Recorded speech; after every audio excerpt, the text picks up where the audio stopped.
سيدنا مولانا محمد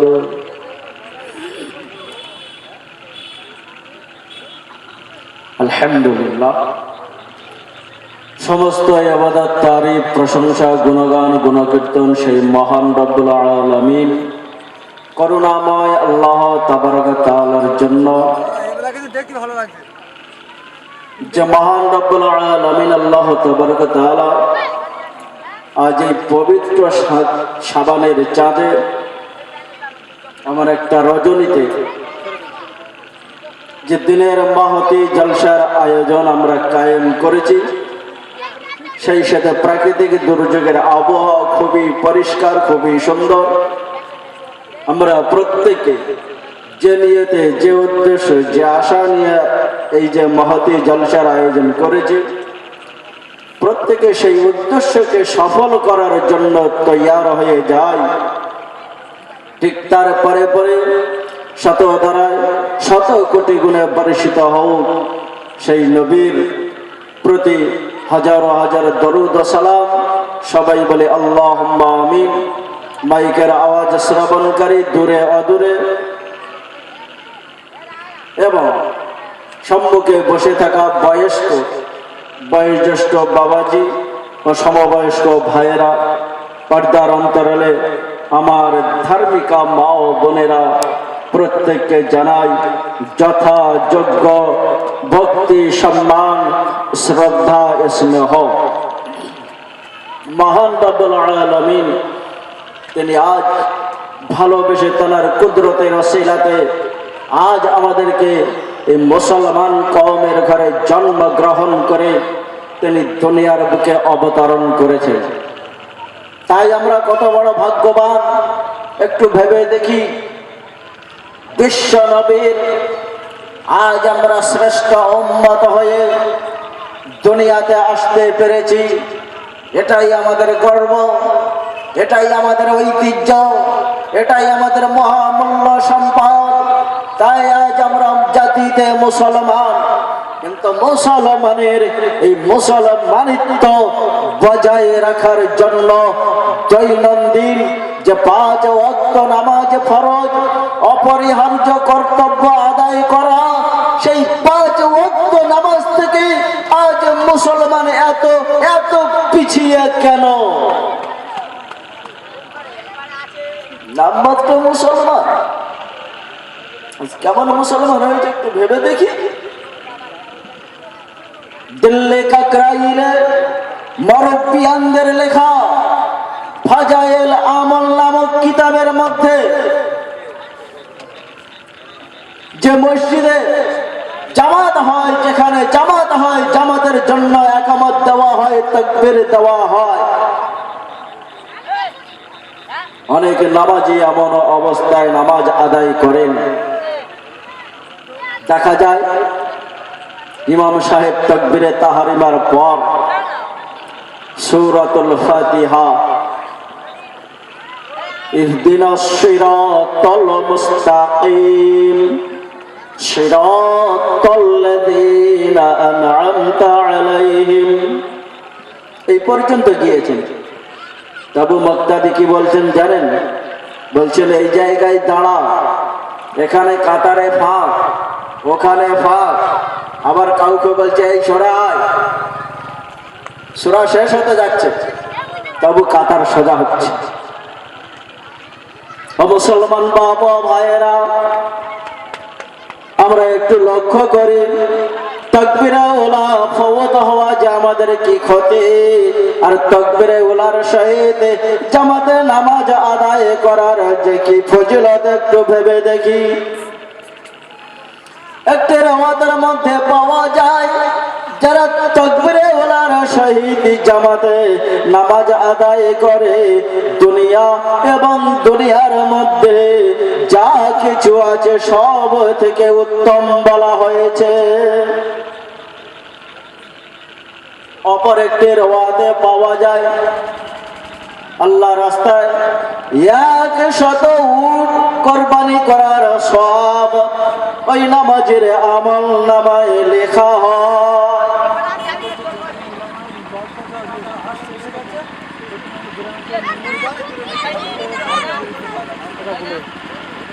করবো, কেউ না হলে ফাঁকা মাঠে গোল দেবো। কারোর বাপ যদি কাউকে ডাকে একবার এদিকে আয়, তো সে এক ডাকে চলে আসে। আর এতে ইমাম সাহেব জানে ও আমাদের চেনা লোক, জানা লোক, ওর দিকে আমার কোনো ভয় নেই। জলসা দিয়েছি লাভের জন্য, জায়গায় না এলে সে লসের খাতায় হিসাব করে নেবে পরে। খোসামত তোসামত আর তহমত করার দিন আর নাই। যার ইচ্ছা হয় এসে বসবে, না হয় না বসবে। কেউ আর নিয়ত করে আসে মেলায় ঘুরবে, কেউ নিয়ত করে আসে দোকান বাজারে ঘুরবে। কেমন মেলা বসেছে, কেমন দোকান বাজারে বসেছে দেখি। তার নিয়ত কিন্তু জলসার প্যান্ডেলের মধ্যে নয়। কেন ও জায়গায় গেলে তো আমি তো রহমতের কণ্ঠের মধ্যে দাখিল হয়ে যাব। সে ঠিক শয়তানি অসহসের সাথে তাল মিলিয়ে চলে যাবে। তো যাও, যে কথাই বলছিলাম, তাকবীরে উলা কতক্ষণ, তাকবীরে উলা অতক্ষণ পর্যন্ত একামত হয়ে যাবার পর যতক্ষণ থাকবো ইনশাল্লাহ খুব গুরুত্বপূর্ণ আলোচনা করব। যে বিষয়ে আমল করি সেই বিষয়ের মধ্যে আলোকপাত করব, অন্য বাড়তি কোনো কিছু বলবো না। হাদিস, তুমি যে বিষয়ে আমল করো না সেই বিষয় যদি অন্য কাউকে বলো, সে কোনোদিন আমলে পরিণত করতে পারে না, পারে না।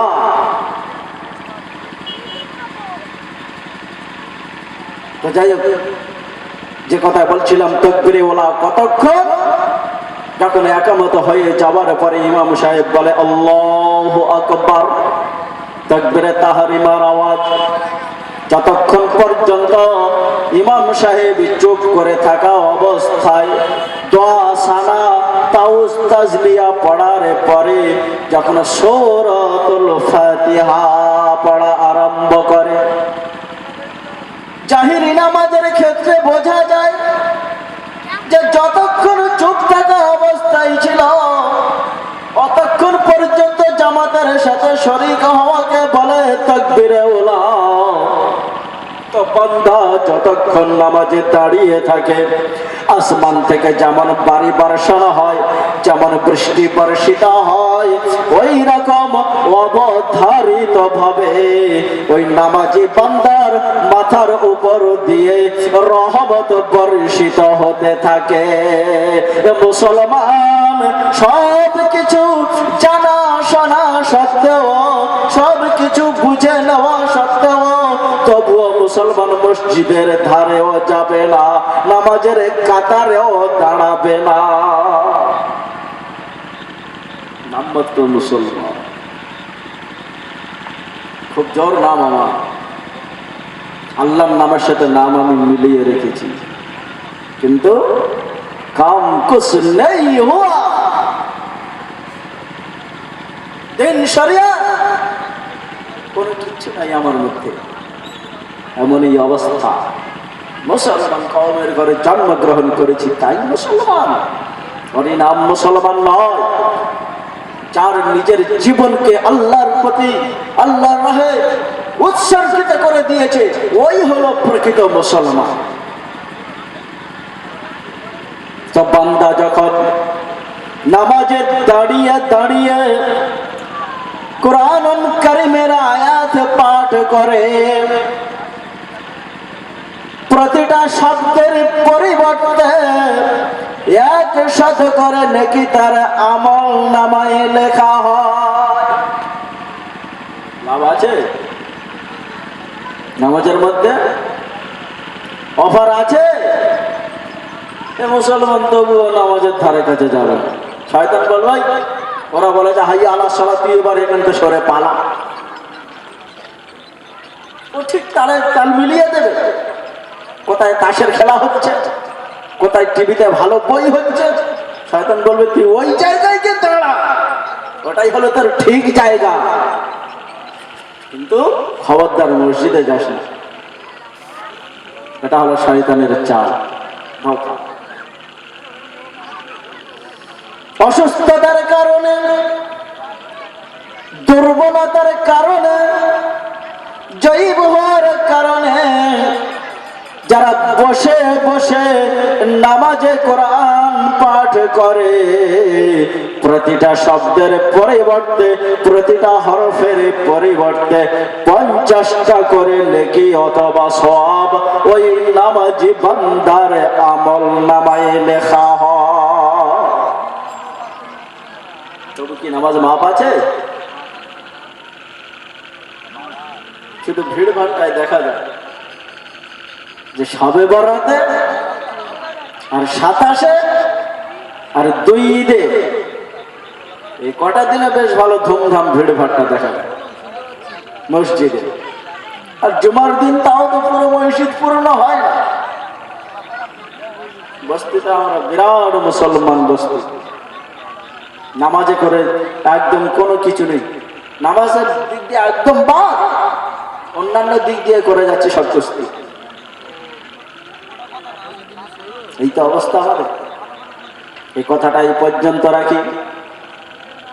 এক সাহাবী রাদিয়াল্লাহু আনহুম আজমাইন রাসূল পাক সাল্লাল্লাহু তাআলা আলাইহি ওয়াসাল্লামের শানে জিজ্ঞাসা করেন, ইয়া রাসূলুল্লাহ, ইয়া হাবিবাল্লাহ, জনৈক ব্যক্তি সারা দিন সে রোজা অবস্থায় থাকে, সারা দিন সে রোজা রাখে আর সারা রাত্র সে ইবাদতে লিপ্ত থাকে, কিন্তু ওই মানুষটা জুমা এবং জামাতে শরীক হয় না, তার বিষয় কি ফয়সালা বলেন হুজুর? সে তো নামাজ, সে তো ইবাদতকারী, তার বিষয় কি ফয়সালা হতে পারে? সারা দিন সে রোজা অবস্থায় থাকে আর সারা রাত সে ইবাদতে লিপ্ত থাকে, কিন্তু লোকটা জুমা এবং জামাতে শরীক হয় না। আল্লাহ রাসূলের কাছে জিজ্ঞাসা করা হচ্ছে, ইয়া রাসূলুল্লাহ, তার বিষয় কি ফয়সালা হতে পারে? তো রাসূল পাক সাল্লাল্লাহু তাআলা আলাইহি ওয়াসাল্লাম বলেছিলেন, ওই লোকটা হবে জাহান্নামী। কেন? সে নামাজি লোক, রোজাদার, ইবাদতকারী, তবুও কেন সে জাহান্নামী হবে? হে মুসলমান, একটু ভেবে দেখি, জুমা আর জামাতে শরীক না হওয়ার জন্য ওই মানুষটাই জাহান্নামী হবে। 5 ওয়াক্ত নামাজের জামাত হয় না মসজিদে, তখন মুসলমান দুনিয়া ঝামেলায় লিপ্ত, দুনিয়া ঝামেলায় ব্যস্ত, কোন অজুহাতে পার পাওয়া যাবে না। জুমার দিনেও ব্যস্ত, কি দোহাই দিয়ে আজ আমরা পার পাবো? আজ আমরা মুসলমান। হে মুসলমান, একটু ভেবে দেখি ভালো করে। পরে অবশ্য হাদিসের বর্ণনাকারী বলেন, ওই মানুষটা হবে একদিন জান্নাতি। সে নামাজ আদায় করার কারণে ফরজের দায়িত্ব থেকে রেহাই পাবে বটে, কিন্তু আগে সে হবে জাহান্নামী জুমার জামাতে শরীক না হওয়ার জন্য। কিন্তু ওই জাহান্নামের শাস্তি খেচার যে সময়, কত কাল কে তা বলিতে পারে।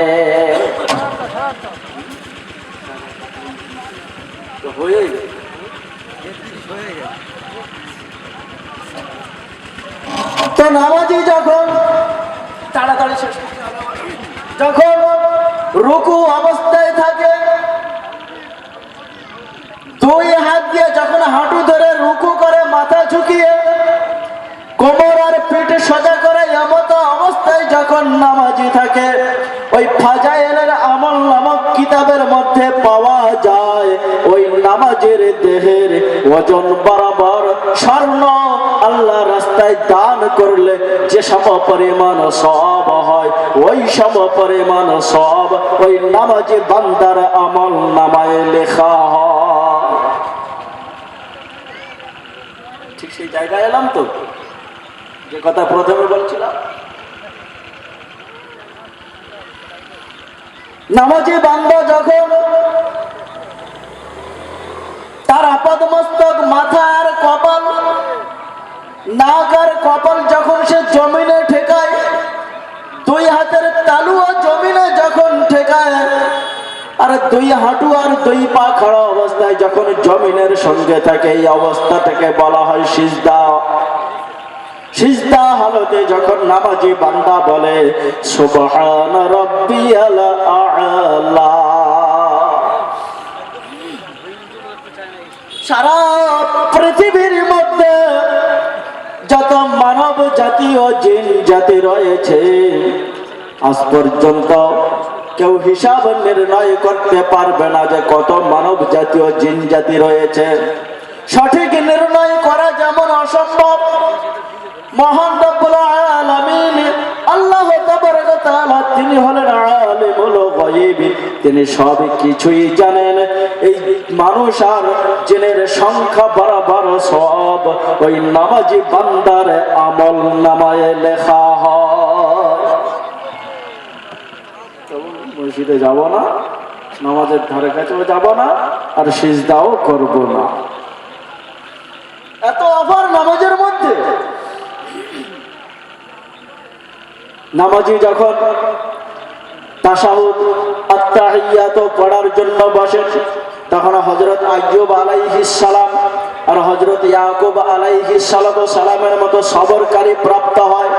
যে কোনো ইবাদত হোক না কেন আর যে কোনো আমলই হোক না কেন, তার আগে পরে অথবা মাঝে যদি দরুদ শরীফ না পড়া হয়, ওই দোয়া কিংবা আমল জমিন এবং আসমানের মাঝামাঝি ঝুলন্ত অবস্থায় থাকে। কারো কারো জন্য তাড়াতাড়ি কবুল হয়ে যায়, আর কারো কারো জন্য কবুল হতেও বিলম্ব হয়। সংক্ষেপে সেরে দিতে, যেহেতু ওস্তাদ সমতুল্য মানুষ, তিনি এসে গিয়েছে, আর বেশি সময় নষ্ট না করাই ভালো। তো এখন এ পর্যন্ত যা বলেছি শুধু নামাজের উপরেই বলেছি। আল্লাহ তাবারক ওয়া তাআলা যেন আমাদের যথাসাধ্যভাবে যে যেখানে যে কর্মে ব্যস্ত থাকি না কেন, দৈনন্দিন যেন 5 ওয়াক্ত নামাজ আল্লাহ আমাদেরকে আদায় করার তৌফিক এনায়েত করেন। আমিন। ওয়া আখির দাওয়ানা আনিল হামদুলিল্লাহি রাব্বিল আলামিন। এখন আপনাদের সম্মুখে যিনি আমাদের গোলাবাড়ি আতাদ অঞ্চলের মধ্যে যে একটা বাতি জ্বালিয়ে রেখেছেন, যে গোলাবাড়ি বুদখালী যে হাফিজিয়া মাদ্রাসা যিনি মহতামি সেক্রেটারি জনাব হযরত মাওলানা আব্দুল হাকিম সাহেব, তিনি এখন আপনাদের সম্মুখে হাদিস ও কোরআনের অনুকূলে কথা রাখবেন। আমরা প্রত্যেকে মনোযোগ সহকারে শোনার পরেও আমলে বাস্তবায়িত করার চেষ্টা করব ইনশাআল্লাহ। প্রত্যেকে মহব্বতের সঙ্গে একটু দরুদ আল্লাহুম্মা।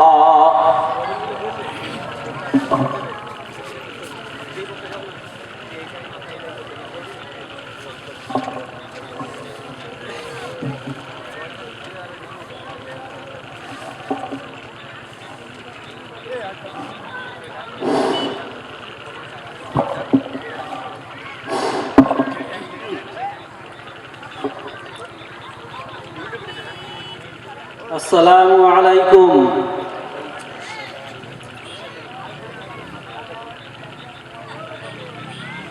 ভাই, এটা একটা জলসার মাহফিল।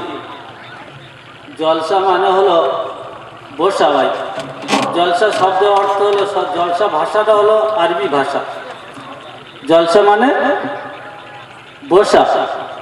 আর আজকের আমরা জলসায় না বসে আমরা যদি দোকানে, মাঠে, রাস্তাঘাটে দাঁড়িয়ে থাকি, তার জলসার নামটা পরিবর্তন করে দিতে হয়। যদি ঘুরে বেড়াই, দাঁড়িয়ে থাকি, তাহলে তার শব্দ আলাদা ভাষা হবে, আর জলসার শব্দটা আলাদা। জলসা মানে বসা, দিনে মাহফিলে এসে বসা, ওয়াজের মাহফিলে বসা। আমরা এত বড় একটা প্যান্ডেল করেছি, এত সুন্দর করে ফুল দিয়ে সাজিয়েছি, আর বসার জায়গা সুন্দর করে ব্যবস্থা করা হয়েছে। বা রাস্তাঘাটে যদি ঠান্ডা দাঁড়িয়ে থাকি, দোকানে বসে থাকি, মেয়েদের ভিড়ে বসে ঘুরে বেড়াই, আর মনোহরির দোকানে ঘুরে থাকি, তাহলে এটা জলসা হলো না।